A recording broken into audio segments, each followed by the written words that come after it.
Rahim, alhamdulillahi rabbil alamin. Ndugu zangu watukufu wa Islam na wasiokuwa Waislamu, wafuatiliaji wa channel hii ya Tawfik Islamic Preachers, ni mimi wenu Hamisi, tena tumekuja mbele zenu na lengo na shabaha ni mada zetu tunaendeleza. Leo hii tuko na walimu hapa mbele yangu. Niko na Sheikh Ibrahim Geshohe, wengi wanamfahamu, ni mkongwe katika viwanja vya dawa. Ana majambo ambayo kwamba anataka kuwafikishieni leo. Vile vile katika mkono wangu wa kulia niko na Sheikh Mahmud, vile vile ni mkongwe wa da'wa. Vile vile hawa ndio walimu wetu, walimu wetu wengi ambao kwamba wanapatikana katika viwanja wampita kwa mkono yao. Na niko na Sheikh Salim Badamana. Leo hii wanataka kuzungumzia mada ya Sabato. Kwa hivyo naombeni wa Sabato wote, this is the place to be. Mkuja mtuambie hii Sabato imetoka wapi. Alafu baada ya hapo tena tutakuja kuvunja na siku ya Jumapili. Yaani siku ambayo kwamba inabaki hapa ni siku ya Ijumaa. Kwa hivyo naombeni kwa ajili Allah tushirikianeni, tusikize tupate faida. Na vile vile video hii kama itakufikia, mfikishie na mwenzako, muulize hapa walimu walisema hivi, mfikishie hata pasta wako. Muulize walimu walisema hivi au Waislamu wanasema hivi, je, ni ukweli? Baada ya majibu kuja kwenye comment section, like, share and comment, like, share, tuweze kupata hii elimu iweze kuwafikia wengi. Kwa hivyo naombeni chukueni muda wenu tusikie walimu wako na yapi. Bismillahirrahmanirrahim. Alhamdulillahi rabbil alamin wassalatu wassalamu ala rasulillahi karim. Ndugu zangu katika imani, ndugu zangu Waislamu pamoja na marafiki ambao kwamba ni Wakristo, tena tumerudi katika mada zetu mbalimbali, na leo mimi taigusia mada ya Sabato, kwa sababu tunajua siku ya leo kama leo, na wengi katika binadamu kuna wale ambao kwamba wanajiita wa Sabato ama SED, yani the Seventh Day Adventists, ambao wanaamini kabisa kwamba Sabato ndio siku maalum ya kufanya ibada. Lakini kwa mtasari nitagusia tu vipengele mbalimbali kwenye mujibu wa Biblia na Qur'an, tuone itakuwa vipi ama hii Sabato ilikuwa ya kina nani, kwa sababu neno Sabato watu wengi hawajui. Neno Sabato limetokana katika lugha ya Kiebrania bi maana Sabbath, ama jina la pumziko.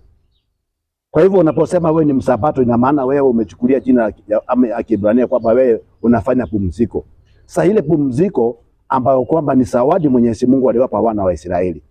Na hii zawadi ambayo kwamba Mwenyezi Mungu anawapa wa Israeli iko katika amri 10 ya Mwenyezi Mungu. Na hii ndio katika miongoni mwa amri 10 za Mwenyezi Mungu. Pale katika amri ya 4 Mwenyezi Mungu anasema katika kitabu cha Kumbukumbu la Taurati sura ya 5 aya yake ya 12. Anasemaje Mwenyezi Mungu? Sasa hapo ndio tunaanzia mada yetu ya Sabato leo.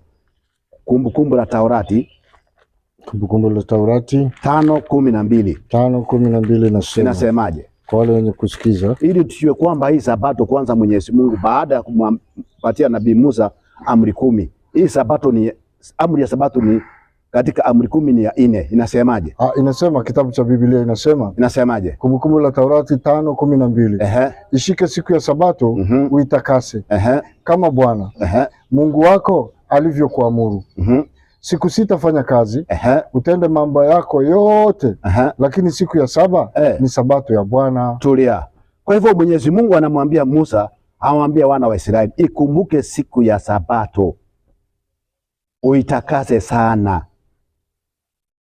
Mungu anamwambia Musa awaambie wana wa Israeli waikumbuke siku ya Sabato. Sasa hii Sabato kuikumbuka ni kwa sababu gani Mungu anawapatia Sabato hiyo? Teremka msomaji. Inasema inasema utende siku 6 fanya kazi, utende mambo yako yote, lakini siku ya 7 ni Sabato ya Bwana Mungu wako. Siku hiyo usifanye kazi yoyote. Endelea. Wewe wala mwanao wala binti yako wala mtumwa wako wala mjakazi wako wala ng'ombe wako wala punda wako wala mnyama wako yoyote. Endelea. Wala mgeni aliye ndani ya malango yako. Endelea. Ili mtumwa wako na mjakazi wako wapumzike vile vile kama wewe. Endelea. Nawe utakumbuka ya kuwa wewe ulikuwa mtumwa katika nchi ya Misri. Tulia, hapo ndio nilikuwa nataka kipengele. Kwa hivyo sheria hii imepewa wana wa Israeli. Cha muhimu hapa, Musa anaambiwa ile sheria kuna sababu yake. Sababu yake kubwa tunaiona hapo chini ni kukumbuka kwamba wao walikuwa ni watumwa katika nchi ya Misri. Sasa mimi nauliza hao wasabato wa siku hizi, kuna Wakisii, kuna Wajaruo, kuna Wakamba, kuna Wameru ambao wanaosema sabato ipo, wao wanakumbuka walikuwa watumwa katika nchi gani? Watatukuta kutuambia baadaye. Hiyo ndio swali ambalo tunataka kuweka hapa hivi, kwa sababu ilikuwa ni sheria, kwa sababu kukumbuka kwamba Waisraeli walikuwa ni watumwa katika nchi ya Misri. Sasa hii sheria kisha Mwenyezi Mungu tena hakaiweka na vipengele ndani yake. Ukifunja hiyo sheria, kuna vitu ambavyo kwamba wewe lazima itakuwa kuna shida ndani yake. Kwa sababu ya muda, naenda katika hiyo kitabu cha Kutoka 16 aya yake 29, tuangalie vipi Mwenyezi Mungu ameumba hiyo ni sheria, tena imewekewa sheria nyingine ndani yake. Yaani ni amri ambayo kwamba imewekewa sheria. Kutoka 16 aya yake 26. Tuangalie ni amri ambayo pia iko na sheria tena. Yaani ni amri ambayo pia iko na sheria yake ndani yake. Kutoka 16:29 inasemaje? 16:29. Kutoka. Inasema hivi. Kutoka 16:29. Nasemaje? 29. Nasemaje? Inasema hivi. Inasema angalieni kwa kuwa Bwana amewapa nyinyi hiyo sabato. Kwa sababu hii huwapa siku ya 6 chakula cha siku 2. Endelea. Kaeni kila mtu mahala pake. Mtu awaye yote asiondoke mahala pake. Tulia. Kwa hivyo Mwenyezi Mungu ameweka amri tena akaiweka na sheria. Anasema kwa kuwa Bwana Mungu wako amewapa chakula cha siku 2. Wale wana wa Israeli walikuwa wanapewa mana, ile chakula yao ilikuwa inatoka mbinguni. Sasa Mungu anasema kaeni kila mtu mahali pake, asitoke siku ya Sabato. Leo utampata msabato, ikifika Jumamosi asubuhi atatoka haenda umbali wa kilomita kama 10 ati anaenda kule kanisani. Mungu anasema ukae Sabato, ikikupata kwa nyumba yako hata nje ustahili kutoka. Unataka ukae kwa nyumba mpaka jioni jua litue ndio uanze kutoka. Hiyo ni amri ambayo kwamba iko na sheria ndani yake. Lakini sasa hii amri wana wa Israeli wakafunja. Wana wa Israeli walipoifunja, sasa Mwenyezi Mungu kakasirika, kaona jamani, hii Sabato kwa sababu wana wa Israeli wamefunja, wanafanya kazi, wanafanya hivi na hivi. Hata ukiangalia katika kitabu cha Hesabu 15 kuelekea mbele, utaona pia kwamba kuna mtu aliweza kuuawa kwa sababu ya kufunja amri ya Sabato. Alipatikana akiokota kule nyikani, akauawa kwa sababu ya amri ya Mwenyezi Mungu kupitia Nabii Musa, kwa sababu ilikuwa ni amri ambayo kwamba ilikuwa na sheria juu yake. Sasa Mungu akaona hao watu watakuja kuangamia na hii amri ya 7, amri ya 4. Ndio Mungu sasa anamjibu Nabii Yeremia, anamwambia si hiyo Sabato mimi nimeiondoka kabisa. Katika Maombolezo 2:6 Mungu anasemaje? Haya, Maombolezo 2:6. Kitabu cha Maombolezo 2:6. Utapata kwamba sasa Mwenyezi Mungu baada ya kuonea wana wa Israeli wamevunja ile amri ya Sabato, Mungu anasemaje sasa? Katika kitabu cha Maombolezo 2:6. Kitabu cha Maombolezo 2:6. Kitabu cha Maombolezo 2:6 inasema hivi.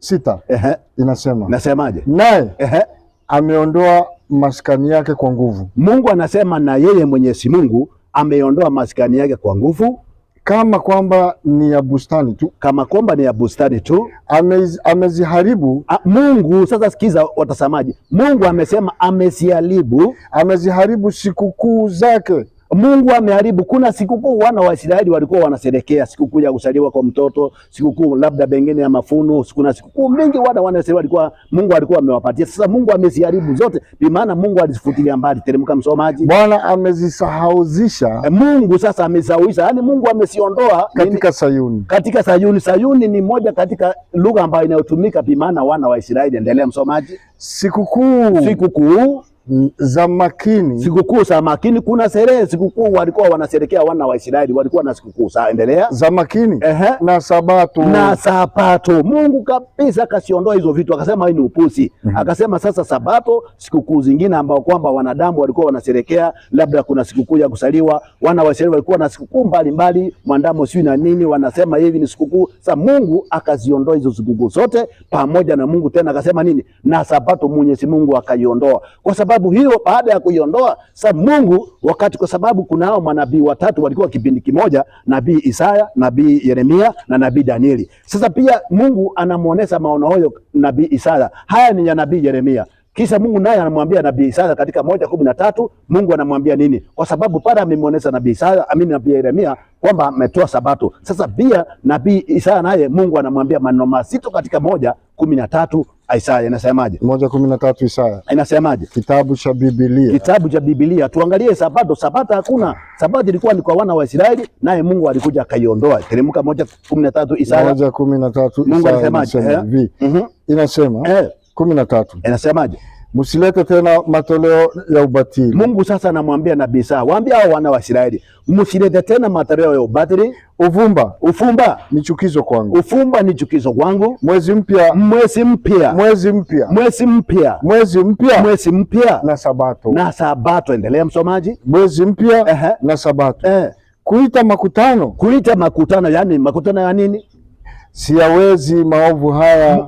Mwenyezi Mungu anasema kuita makutano siyawezi maovu haya. Endelea. Na makutano ya ibada. Kwa mfano leo ikiwa ni Jumamosi, kuita makutano yani congregation, watu wachuja pamoja kwa ajili ya ibada siku ya Jumamosi, Mungu anasema ni maovu. Endelea msomaji. Anasema sikukuu zenu za mwezi mpya na karamu zenu zilizoamriwa, nafsi yangu yachukia. Mwenyezi Mungu amesema tayari anachukia mwezi mpya, sabato, karamu za wale watu wote. Mungu anasema nini? Amechukia. Kwa hivyo Mwenyezi Mungu anasema usilete tena matoleo ya ubatili. Yani hii Mungu amekataa siku ya sabato. Mungu amekataa kwa sababu ilikuwa ni juu ya wana wa Israeli peke yao. Wana wa Israeli wakapewa ndipo wazi, wakaona Mungu akaona hii kazi ni ngumu, akasema sasa kuanzia leo sabato tena hakuna na hakuna. Hata Bwana Yesu naye alipokuja akaona ni upumbavu hii kitu kama amri 10 katika amri ya 4, hii ni upumbavu na ni sabato ambayo kwamba Yesu mwenyewe kaifunja. Wapi? Katika Biblia 5:14 mpaka 16, kitabu ni ya Yohana. Tuangalie je, Yesu naye hii siku ya sabato, kwa sababu amri ya Musa ilikuwa siku hiyo usifanye kazi yeyote, hata kama ni kuchota maji, hata kama ni kulima, hata kama ni kugura, kwa sababu hiyo ilikuwa ni sheria kwamba usifanye kazi yoyote. Sasa Yesu naye anasemaje katika 5:14 mpaka 16, kitabu ni ya Yohana? Yesu anasema katika kitabu cha Biblia Yohana 5 kuanzia mstari wa 14. Baada ya hayo Yesu akamkuta ndani ya hekalu, akamwambiaje? Angalia, umekuwa mzima, usitende dhambi tena. Endelea. Lisije likakupata jambo lililo baya zaidi. Yule mtu akaenda zake, akawapasha habari Wayahudi ya kwamba ni Yesu Kristo aliyemfanya kuwa mzima.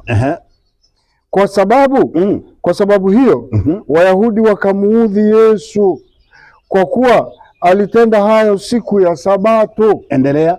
Akawajibu, Baba yangu anatenda kazi hata sasa. Baba yangu anatenda kazi hata sasa. Nami natenda kazi. Endelea. Basi kwa sababu hiyo Wayahudi walizidi kutaka kumuua, kwa kuwa hakuivunja sabato tu. Sasa hapo Yesu anasema Baba yangu anatenda kazi hata sasa hivi. Sasa mimi nasangaa kuna wengine wanasema Mungu kapumzika. Mungu hawezi pumzika bwana. Mungu sio binadamu ati anapumzika.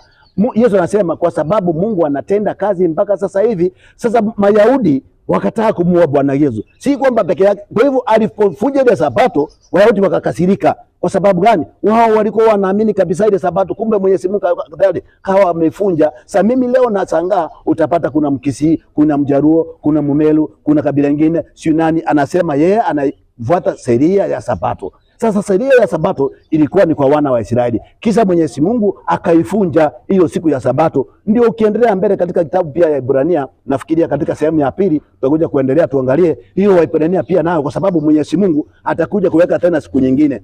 fulani katika hivi leo. Kwa hivyo tutakuja kuangalia hiyo siku ambayo kwamba baada ya Mwenyezi Mungu kuvunja Sabato, tutakuja kuangalia katika sehemu ya pili, tujue sasa hiyo siku Mwenyezi Mungu aliweka ni siku gani, kwa sababu na mimi natoa challenge kwa wale ambao kwamba wanafanya ibada ya ama wanasema kwamba Sabato pato ipo, kwa sababu Sabato ilikuwa kwa wana wa Israeli na sheria ya Mwenyezi Mungu unaambia usitamani kitu jirani yako. Sasa wana wa Israeli walipewa Sabato. Wewe sio Mwisraeli, unachukua Sabato ya wana wa Israeli unasema ni yako. Kwa maana wewe katika lugha nyingine tunakuita wewe ni mwizi, kwa sababu umeiba kitu ya wenyewe, unaitaulia unasema wewe ni Msabato. Hakuna Sabato, Sabato iliweza kufunjwa na Sabato sasa hivi hamna. Mungu anasema aweka tena siku nyingine fulani katika kitabu cha Daudi. Hiyo itakuja katika sehemu ya pili ambao kwamba nafikiria ustadi wangu Sheikh Ibrahim atakuja kuizungumzia. Tuangalie siku nyingine aliyoweka itakuwa ni siku gani. Assalamu alaykum wa rahmatullahi wa barakatuh. Wa alaykum assalam wa rahmatullahi wa barakatuh.